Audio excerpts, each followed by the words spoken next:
Colonel Alexander Spotswood writes to Colonel Nathaniel Harrison.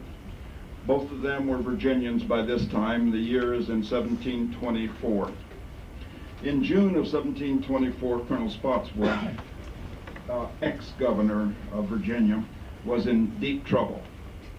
His attempted land acquisitions had raised many questions on both sides of the Atlantic, and his title to perhaps something like 80,000 acres of land was very much in doubt.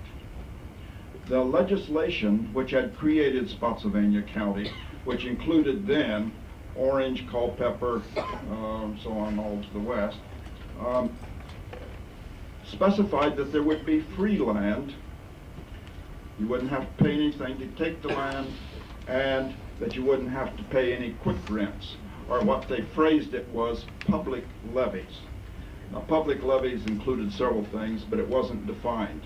You say, how could they pass such vague legislation? It's because legislation in Virginia was not final until it was approved in England. And sometimes that took several years. And in this particular case, because the legislation was so unusual, it did take several years. So from 1720 to 1723, it wasn't yet clear that this would stand, this law would stand, because it hadn't been approved. It went all the way to the king. And he finally, in council, decided that it would be free land up to 1,000 acres per person. And it would be for 7 years, not 10, as had been specified. And Spotswood was trying to get about 60,000 acres. So he sort of exceeded the 1,000 acre limitation. So his titles were by no means titles yet. They were very much in doubt. And people were raising questions about the procedures that he had used to obtain the land. It was his practice never to issue the patent in his own name while he was governor, because it said it didn't look right for him as governor to grant land to himself. So he always issued it to third parties, and they in turn sold it to him after a month went by. But other people thought that this was shady.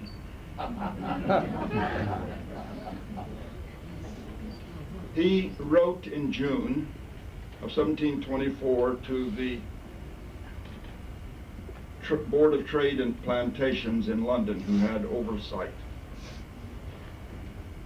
If during the 12 years that it has been a duty incumbent upon me to render an account of my administration to your lordship's board, I was never faulted for any remissness or impertinence in my correspondence, but on the contrary had the good fortune to receive from your lordships many signal approbations of my conduct. He was a good correspondent, and he did keep the board informed of what he wanted them to know. There's a difference. My failure to be in England now is due to the price placed on my head by the pirates who make it unsafe to travel by ship. And he had waged a very vigorous war against the pirates and had succeeded. And they were still pirates, and they would love nothing so much probably as to hang him from a yardarm. So there was some truth in what he said right there. But there was another much better reason that he wasn't rushing to England. His iron furnace had started production in 1723. He received a large shipment of slaves from the Bristol slave merchants in 1723. He made a trial shipment of iron in 1723. And now in 1724, he was making a much larger shipment of iron. He really wanted to see that through, that it would go through to England before he left the scene, because he knew that he wouldn't be back for some time. He continues in his letter to the board, I judged it prudent for me to retire from the seat of government. When I returned from Albany, in 1722 he had gone to an Indian conference in Albany, New York. He was there several months. When he came back, he found out that he was no longer governor. Drysdale had replaced him. And I took up residence in the wild woods, 140 miles from Williamsburg. Where would that be? Huh? Right across the road that he took up residence. As he says, It was as far as I could go, it being one of the most extreme western settlements of His Majesty's dominions. And he was correct there. This was the westernmost point of of English civilizations on the East Coast. Not wanting to spend my days in idleness, nor forgetting my country. Now, he was great about remembering his country and letting the king know that he was thinking of the country and of the king. Not forgetting my country, I applied myself to pursue the scheme which I had laid while I was governor, of raising all sorts of naval stores. I made such progress that I believe I shall be able to furnish you with an agreeable account of that undertaking. This is true. He had made great progress in the naval stores, and the naval stores was the main point. Naval stores and land, which went together, were the main point of his program at that time. His economic health, his survival, was naval stores and land. Then he went on to say that Larkin Chew was stirring up the people and trying to take over the wharfs that he was building below Fredericksburg on the Rappahannock River, where he proposed to be shipping naval stores. Also, he would be shipping iron. So Spotswood requested that the board be patient, that he will attend to them, and he will call on them as soon as he does get to England. He doesn't set a date, but he goes on to claim that with respect to the lands in Spotsylvania and Brunswick counties, it's all been explained in a letter to Colonel Nathaniel Harrison, and I'll just enclose a copy of that, and that'll explain all about how I came to acquire this land. So now we're into the letter to Colonel Harrison. Colonel Harrison was not always a friend of his. Colonel Harrison was on the council and was at loggerheads with Spotswood for a long time. Harrison's job was deputy auditor of the Majesty's revenue, which means to watch the money that came in and to see that everything was done properly. And Spotswood had raised some questions about whether it was being done correctly. And probably Spotswood was correct, because before Spotswood came as lieutenant governor, the Virginians here had developed the Virginia way. The Virginia way is maybe a little shady. And so Spotswood tried to bring some order into it. He was a good governor. It's not knocking. He was a good governor.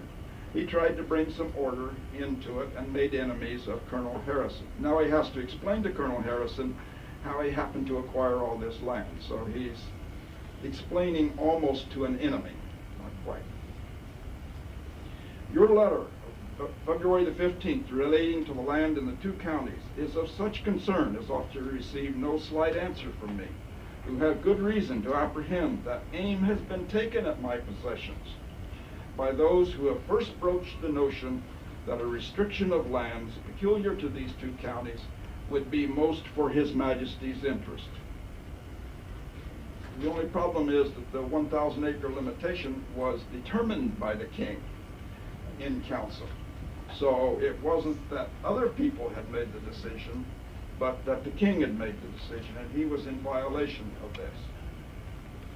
He goes on, I won't quote it, to say that I've abided by the law at every step of the way. And what he had done so far had been very much in keeping with what had been done in Virginia. But under the free land clause of Spotsylvania County, why he had of a 1,000 acre limitation, he'd exceeded that considerably.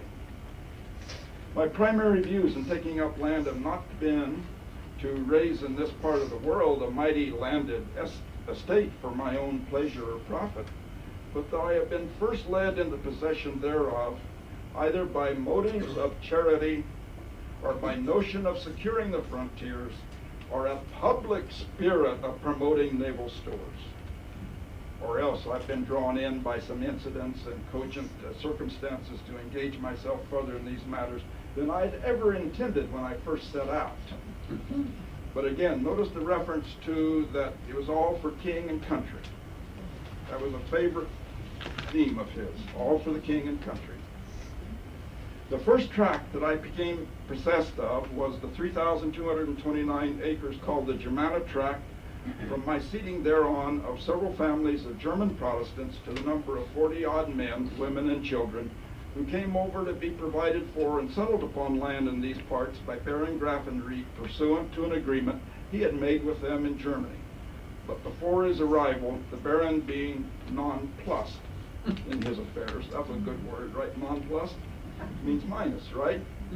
And the Baron was definitely minus. He was bankrupt. So his bankrupt was minus, nonplussed, and forced to return to Switzerland. And those poor people, meaning the Germans, would have been sadly distressed and must have been sold for servants had I not taken care of them and paid the £150 sterling which remained due on their passage. And the council journals of 28th of April, 1714 show that to my charity for these strangers, I joined my care for the security of the country against Indian incursions by choosing to seat them on land 12 miles beyond the usual course of our rangers, and making them to serve as a barrier against in our most naked part of the frontier, that is, against the Indians. So that's charity. So far from my thought was it to take up the land for my own use, that during the 6 years they remained on the land, I never offered to plant 1 foot of ground thereon. I copied this literally. I'll read it again. I never offered to plant 1 foot of ground thereon. It just doesn't read right. So we're going to have to perhaps do some interpretation. So now we're going to take time out, and we're going to take a look at the slide.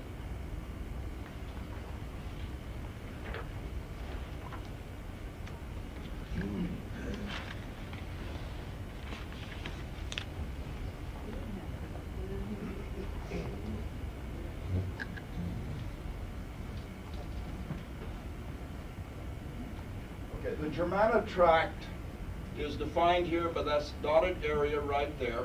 It lies partially within this horseshoe shape of the Rapidan River right here. Right there, that's where you are right now, right there. Over there is an oversized drawing of the fort across the way. And you'll notice that this tract, more of the land is on the other side of the river than is on this side of the river. Okay, most people thought that all the land was in the horseshoe on this side of the river. Actually, most of it was on the other side of the river. This is, of course, the Virginia State Highway. Waterways are drawn in blues. There's going upstream on the Rapidan River. And when Spotswood was writing this letter and saying that this was the first tract he had, he failed to mention that he was an investor in the silver mine tract about 5 miles over. Now he was only a partial owner. He only owned 25%. He didn't own all. You might say, well, that was an investment in a partnership, not an investment in land, right? Okay, but he didn't mention that in the letter. So one of the characteristics that we see about Spotswood is that often he did fail to mention every last item of information. He would have fared very poorly on the witness stand when a lawyer was cross-examining. Our mystery is, who first thought that there was silver there? We have no idea. It's a mystery. We don't know. Who was the first owner of the land? Lark and Chew. Now Lark and Chew and Spotswood later become severe enemies of each other. Whether it goes back to this or not, we don't know. But Lark and Chew patented this, and a month later sold interest in it to people.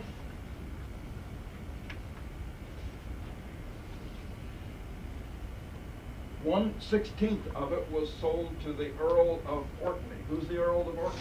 As the governor. That's right, that's the governor over in England. So this sounds like, well, we want a little support in England for this endeavor.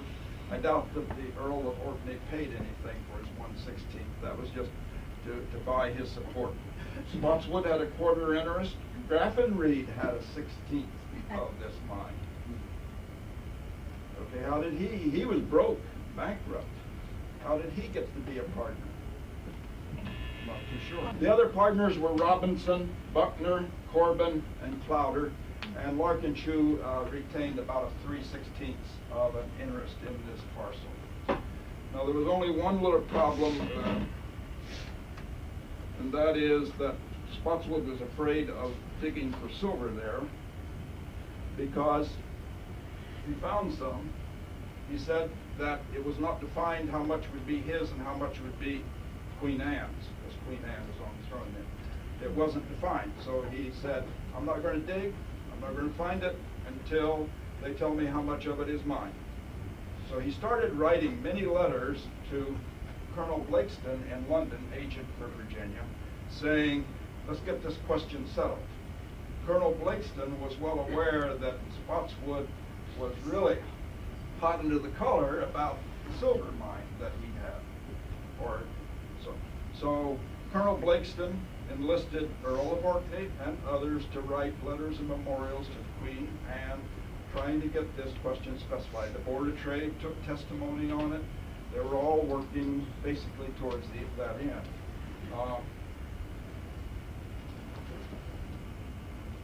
But returning to the drawing here, so when he said in that letter to Colonel Harrison about why he settled the Germans right here, he failed to mention that right over here was a piece of property in which he had an interest and great hopes for. He just omitted that. And he failed to perhaps draw the point that these were nominally miners, and that would be perhaps the appropriate occupation for this group right here. A point that he did mention, he said that while the Germans lived there 6 years.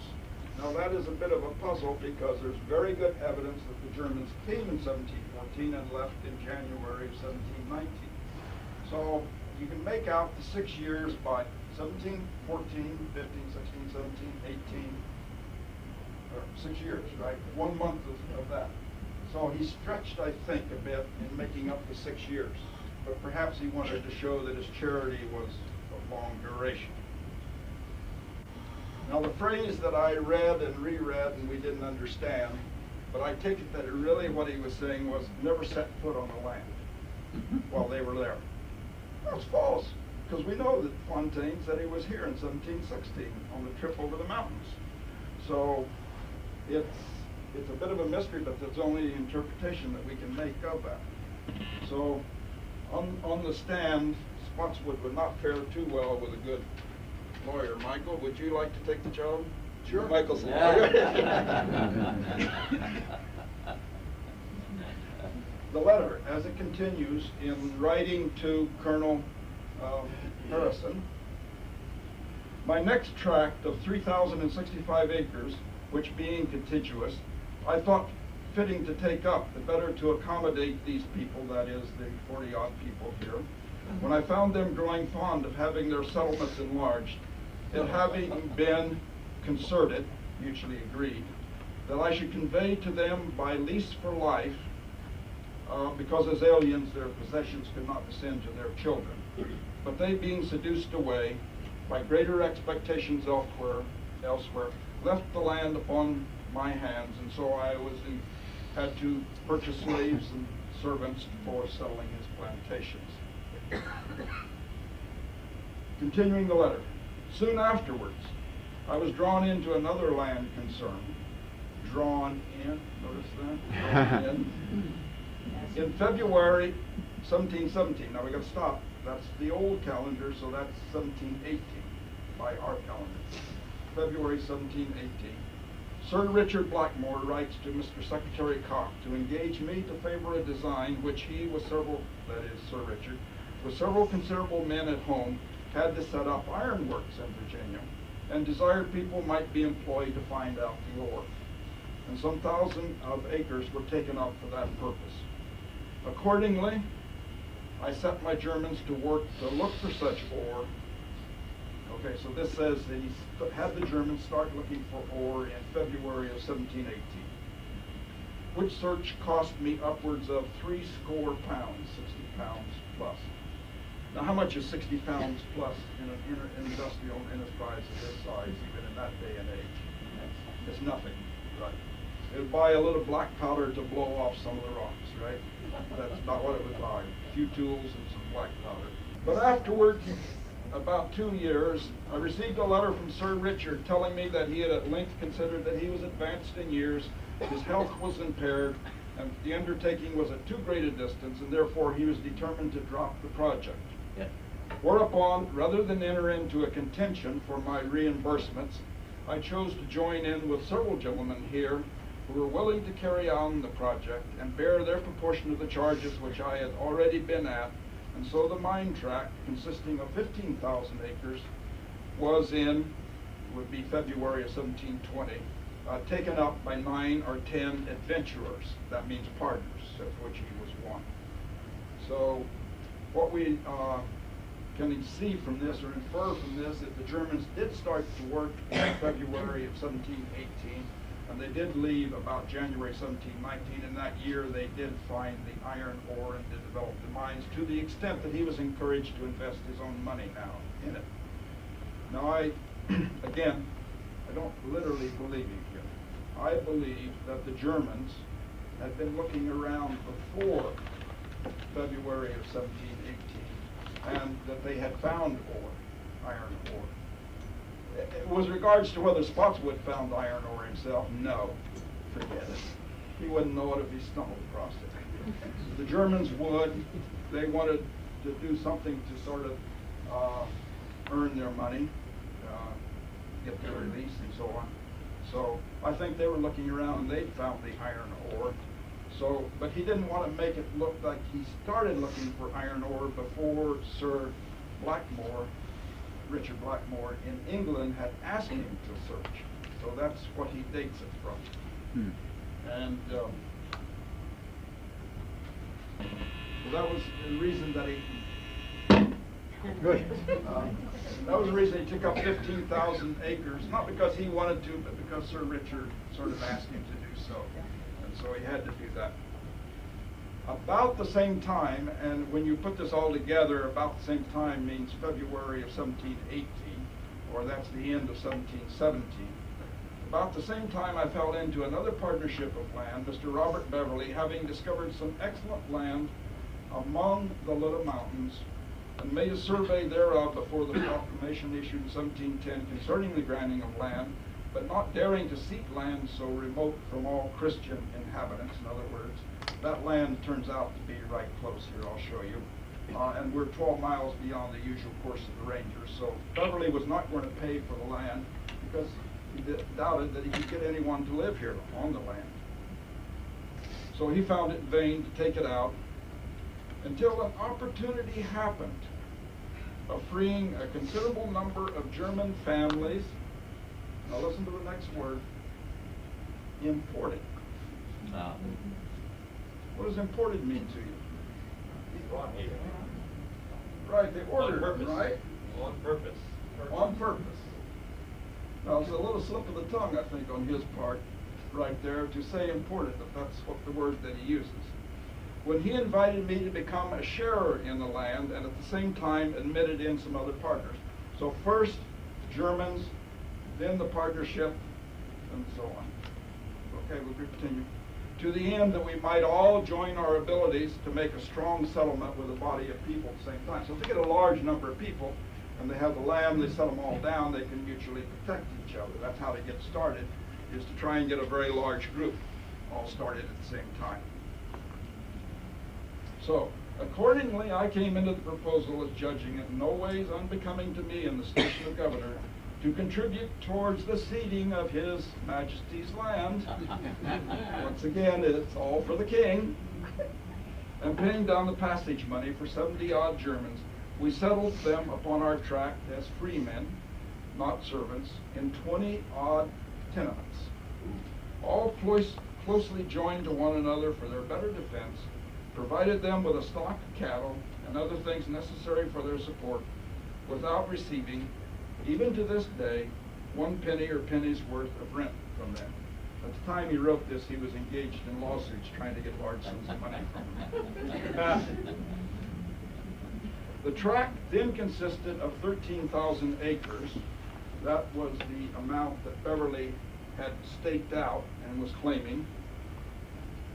But understanding that many more Germans were coming, we thought it would be fit to expand the tract, and because at home the king and parliament were both very interested in naval stores and expanding that, we thought we should expand the land to be able to better do the naval stores.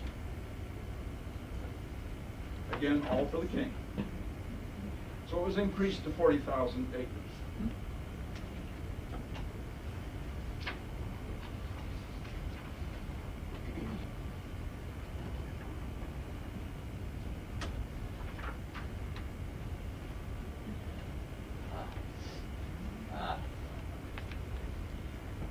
Okay, there's a legal description of the tract which you can plot, which I have done, and that's this red here. Well, first here we are at Germana, just above us, just up the river it starts.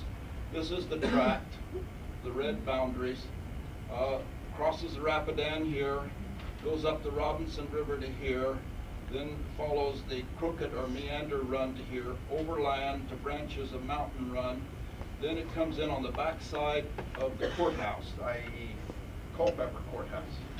So there's Culpeper, the modern town of Culpeper right there. So over here, you see it goes several miles beyond that. Okay, let's see, if we went, okay, this circles around, comes back to the beginning right here. This is said to be 40,000 acres. Now, Phyllis and I have played with deed mappers. She wasn't responsible for this, but we both understand it. And when you actually plot this and ask it, what is the acreage? 65,000. Woo-hoo. Now that wasn't so unusual. The surveyors were generous. Where are you, John? John Hoffman? Yeah. The surveyors in that day were often very generous, especially when you had the meanders and some uncertainties about it. Why, they usually gave the purchaser the benefit of the doubt. Now let's go up the Robinson River right here and continue on to here. Okay, here's Deep Run. Many of you know Deep Run. There's John Hoffman right there is the Will Heights. Right here is White Oak Run. Right there is Hebron Church. There's the Robinson River Valley right there. Those all there. So just to help you orient yourself. So it was a good ways towards it. Now I want you to picture in mind that most of this land in this tract is on the north side of the Rapidan. This part on the south side is Beverly's contribution. Okay, now Spotswood would have us believe that this started here, and it sounded as though that's where they put the Germans, then they expanded. On the contrary, the Germans, it turns out, were settled on the north side of the Rapidan in the expansion area. So he mixed up the order of events just a little bit. How do we know that the Germans were settled on the north side? We have very good evidence that that was the case.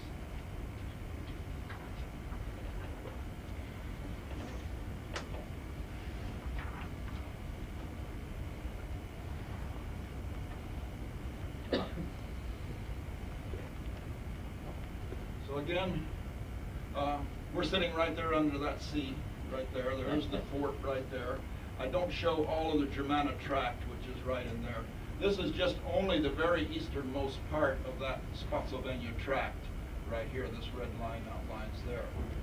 Okay, the Germans were settled on the north side here. This south side was Beverly's contribution to it. Okay, how do we know the Germans were settled on that side? Well, let's see, the first little clue we might have, what's the name of that run right there? Fleshman. What's the name of a little branch off of it? Germana run. German run. German run. Okay, so that's a little clue right there. Now there are several leases in Orange County and Spotsylvania County that identify leases and speak of the German tenements. Those leases are clearly along this side of the river right here. For example, a lease to bond is outlined here in blue right there, and you can plot it, and it turns out. So we know some of the Germans were living there. They say German tenements. Okay, they ran all the way from perhaps this boundary here, and this is Potato Run, and some of them even mention Potato Run. That's 5 or 6 miles, and the houses seem to be about 2 deep along the river. Now, they were hardly what you would call closely joined. The farms were closely joined, the houses were like half a mile apart.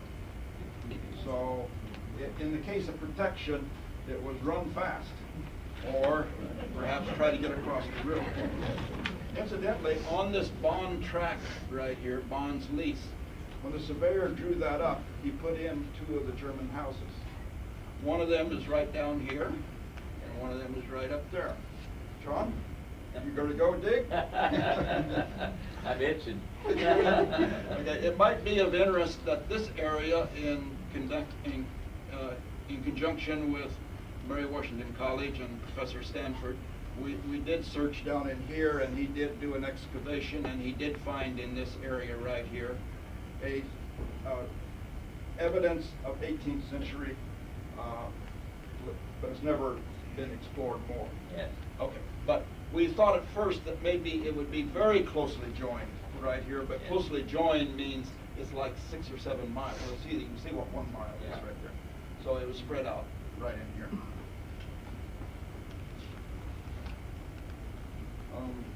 We do know that it would probably be basically within 5 miles here, because we had the old St. George's Parish, which was set up to for relief from the tariff, church tariff. So these are a little bit stretching that a little bit, but that would have been a factor too. And incidentally, some of these leases in here definitely say in the Great Fork. Well, the Great Fork is the land on this side of the Rapidan up to the Rappahannock River right here, the Great Fork. So there's no doubt that the Germans were living on the north side of the river, not on the south side of the river. And our evidence for that this is a part of the Beverly's tract in here, and there's no legal description of it, but we have several little clues that was actually the land of Beverly. Because I'll show you in the next map, there are references to the little mountains in both legal description and in what Spotswood said about Beverly's land, which both place it on the south side of the river. Secondly, it would be, this is far too far outside of civilization to have been the case. So, when were the plans laid for the partnership that was going to use these Germans? It was partnership first, land acquisition, and now we'll get some settlers and we'll import some Germans for that. Okay, when were the plans laid? Well, I contend that the plans were laid in 1716, and that the exploration across the mountains had one primary purpose from Spotswood's point of view, and that was to look for land, not to look for the mountain pass. Now, while he wanted to get approval and get this on the expense report as an official function, so he did describe it to England as exploring the mountain pass. But I'm convinced that what he wanted was to look for land for this partnership. They were going to start with Beverly's land, and they were going to expand upon it.